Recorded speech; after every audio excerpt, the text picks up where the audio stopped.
साल 1993 भारत की आर्थिक राजधानी मायानगरी मुंबई में लगातार हुए सीरियल ब्लास्ट ने पूरे देश को ही नहीं बल्कि पूरी दुनिया को हिला के रख दिया। इसके बाद तो मुंबई की पूरी फिजा ही बदल गई और माहौल भी बदल गया। इन हमलों के मास्टरमाइंड लोगों में सबसे प्रमुख नाम जिसका सामने आया वो था दाऊद इब्राहिम। लेकिन हमारे देश की अदालत को आज भी इस आरोपी का इंतजार है।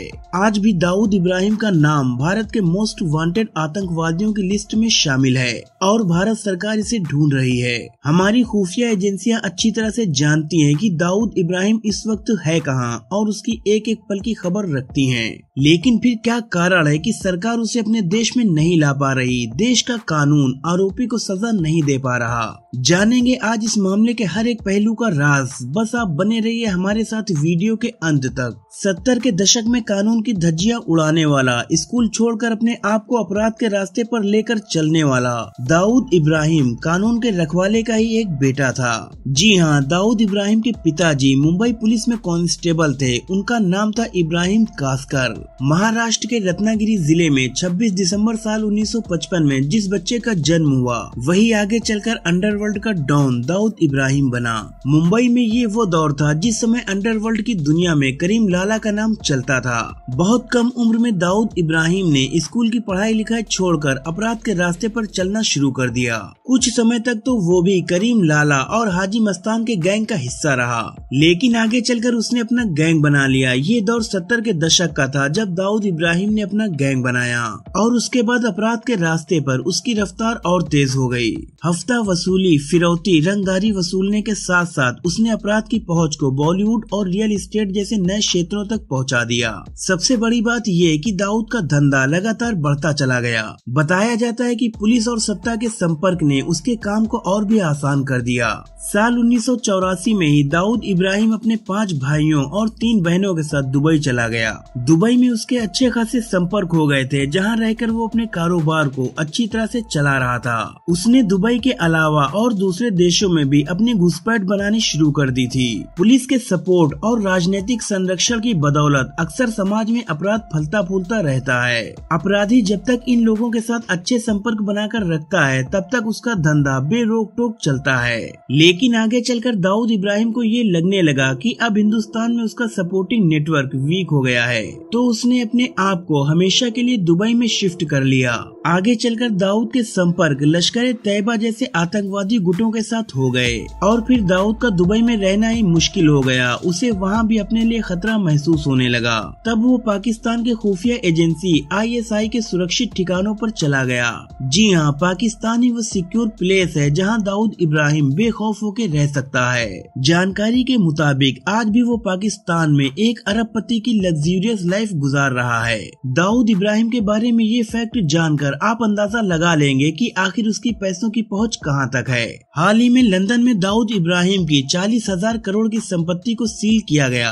आज दाऊद इब्राहिम का नाम दुनिया के सबसे अमीर अपराधियों में गिना जाता है। उसकी संपत्ति और रुपए पैसे का ही जलवा है कि वो आज तक पाकिस्तान के कराची में अपनी फैमिली के साथ सुरक्षित जिंदगी बिता रहा है। हालांकि ऐसा नहीं है कि दाऊद की तमाम गतिविधियों और उसके रहने की जगह से हम अनजान हैं। हमारी खुफिया एजेंसियों को उसकी लोकेशन के साथ साथ उसके पल पल की खबर रहती है। अब सवाल ये उठता है कि आखिर दाऊद इब्राहिम को भारत लाने में दिक्कत क्या आ रही है। तो आपको बता दें, जब से दाऊद इब्राहिम भारत छोड़कर गया है उसके बाद से बहुत सी सरकारें आईं, मगर इन सरकारों ने भी दाऊद इब्राहिम को हिंदुस्तान लाने के बारे में कोई खास ध्यान नहीं दिया और अपना रवैया इग्नोरेंस वाला ही रखा। एक बात ये भी सामने आती है कि जब दाऊद इब्राहिम भारत में रहा करता था उस समय उसके अच्छे खासे पॉलिटिकल कनेक्शन थे। इन्हीं पॉलिटिकल कनेक्शन की वजह से दाऊद इब्राहिम अपने धंधे की बैलगाड़ी को सुपर फास्ट एक्सप्रेस की स्पीड से दौड़ाता रहा। आज अगर दाऊद इब्राहिम को भारत लाया जाएगा तो हो सकता है कि पूछताछ में उन तमाम लोगों के नाम सामने आ जाएं जो आज एक बड़े पद पर बैठे हैं, बड़े राजनेता बनकर बैठे हैं और देश की नीतियों को निर्धारित करते हैं। तो उन लोगों की पोल न खुले और राज की बात हमेशा राज ही बनी रहे। इसी वजह से दाऊद इब्राहिम को भारत लाने में सरकारों का रवैया हमेशा टालने वाला रहा है और पॉलिटिकल विल पावर की कमी एक बड़ा कारण है। इतना बड़ा अपराधी हमारे कानून की पकड़ से बाहर है। दाऊद दाऊद को भारत न ला पाने के पीछे एक कारण और भी है, और वो है पाकिस्तान की सुरक्षा एजेंसियां।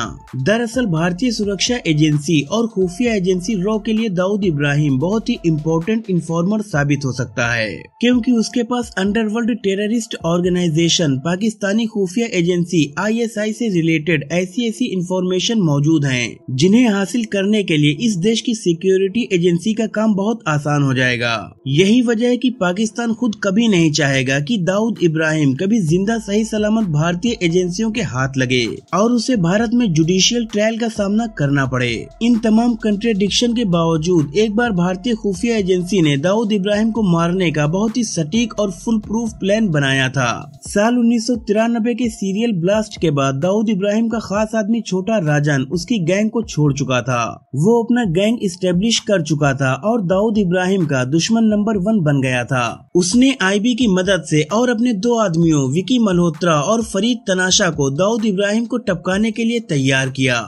इन्हें पश्चिम बंगाल के 24 परगना से भारत में एंट्री कराकर ट्रेनिंग भी दी गई। दरअसल 9 मई 2005 को दाऊद इब्राहिम की बेटी माहरूख का निकाह था पाकिस्तानी क्रिकेटर जावेद मियांदाद के बेटे जुनैद के साथ। इसके बाद 23 जुलाई को दुबई के ग्रैंड हयात होटल में एक रिसेप्शन था।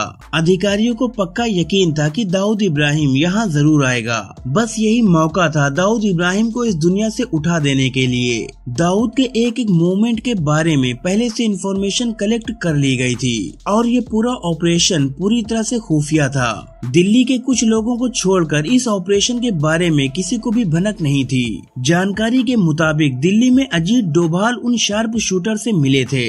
मीटिंग अभी चल ही रही थी कि तत्काल मुंबई पुलिस की क्राइम ब्रांच की टीम वहां पहुंच गई और उन्होंने शूटरों को ये कहकर गिरफ्तार कर लिया कि ये वांटेड क्रिमिनल्स हैं। अजीत डोभाल ने पुलिस वालों को समझाने की बहुत कोशिश की, लेकिन डिप्टी कमिश्नर धनंजय कमलाकर कुछ भी सुनने और मानने को तैयार ही नहीं थे। फाइनली छोटा राजन के उन 2 आदमियों को मुंबई पुलिस ने गिरफ्तार कर लिया और ये प्लान वहीं का वहीं धरा रह गया। इस मामले में अजीत डोभाल ने हमेशा इस बात से इनकार किया है कि उनकी कभी किसी शार्प शूटर से कहीं मुलाकात हुई है और इस तरह दाऊद इब्राहिम को मारने का कोई प्लान कभी बनाया गया था। आज की तारीख में दाऊद इब्राहिम सिर्फ भारत ही नहीं बल्कि अमेरिका और ब्रिटेन के भी मोस्ट वांटेड टेररिस्ट की लिस्ट में शामिल है। एक सवाल ये भी उठता है कि जब दाऊद इब्राहिम अमेरिका की मोस्ट वांटेड लिस्ट में शामिल है तो आखिर क्या वजह है कि अमेरिका उसके खिलाफ कोई कार्रवाई क्यों नहीं कर पा रहा। दाऊद के बारे में एक बात ये भी सुनने में आई कि दाऊद इब्राहिम एक बार भारत आकर सरेंडर करना चाहता था, लेकिन उसकी कुछ शर्तें थी, जिनमें से एक ये थी कि वो राम जेठमलानी को अपना वकील नियुक्त करना चाह रहा था। दूसरा वो ये चाहता था कि उसके ऊपर सिर्फ मुंबई ब्लास्ट का ही केस चले, बाकी तमाम केस बंद कर दिए जाएं। तीसरा उसे भारत में गिरफ्तार करने के बाद ही बेल दे दी जाए, लेकिन तत्कालीन सरकार ने उसकी इन तमाम बातों को मानने से इनकार कर दिया। लिहाजा दाऊद इब्राहिम के भारत आने का ये रास्ता भी बंद हो गया। आपको क्या लगता है, क्या दाऊद इब्राहिम को कभी भारत लाया जाएगा? क्या भारत के कानून के मुताबिक उसे सजा मिलेगी? ऐसे बहुत से सवाल हैं जिनके जवाब मिलना मुश्किल है। दोस्तों, आपका इस बारे में क्या कहना है, मुझे कमेंट्स में जरूर बताएं। वीडियो अच्छी लगी हो तो लाइक करें, शेयर करें और चैनल को सब्सक्राइब करना बिल्कुल भी न भूलें।